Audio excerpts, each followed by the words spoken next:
అధ్యక్ష నాకు తెలియక అడుగుతా అధ్యక్ష ఆయనేమో మా ఎమ్మెల్యే గారిని పేరు పెట్టి ప్రస్తావించవచ్చు ఎమ్మెల్యే గారు లేచి తన డిఫెన్స్లో తాను చెప్పుకుంటా వస్తే దూలపాటి నరేంద్ర గారికి ఎందుకు మైక్ ఇచ్చారు అధ్యక్ష ఆయన మైక్ ఏమన్నా ఆయన మంత్రి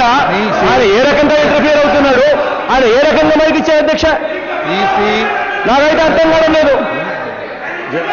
ఆయన మైక్ ఇచ్చినట్టుగానే మా వాళ్ళందరికీ ఎందుకు మైక్ ఇవ్వడం లేదు అధ్యక్ష మా వాళ్ళందరూ చేతి మా వాళ్ళందుకు మైక్ ఇవ్వడం లేదు అధ్యక్ష జగన్మోహన్ రెడ్డి గారు పూర్తిగా మీరు విమర్శ చూపిస్తా ఉన్నారని చెప్పడానికి ఇంతకన్నా నిదర్శనం కావాలి అధ్యక్ష ఇది దూలపాటి నరేంద్ర గారికి ఏ రకంగా ఇచ్చారు అధ్యక్ష మీరు ఈ రకంగా విమర్శ చూపించడం కరెక్ట్ అధ్యక్ష దూలపాటి నరేంద్ర మంత్రి ఏ రకంగా ఆయన ఇన్వాల్వ్ అవుతా ఉన్నాడు ఏ రకంగా ఆయన మాట్లాడుతూ ఉన్నాడు ఎందుకు ఆయన మాట్లాడుతూ ఉన్నాడు ఆయనకి ఏ అధికారం ఉంది మా ఎమ్మెల్యే డైరెక్ట్ గా పట్టుకుని ఏదంటే మాట్లాడడానికి మా ఎమ్మెల్యే క్లారిఫికేషన్ ఇచ్చేటప్పుడు మనం టైం ఇవ్వాల్సిన పని లేదా జగన్మోహన్ రెడ్డి గారు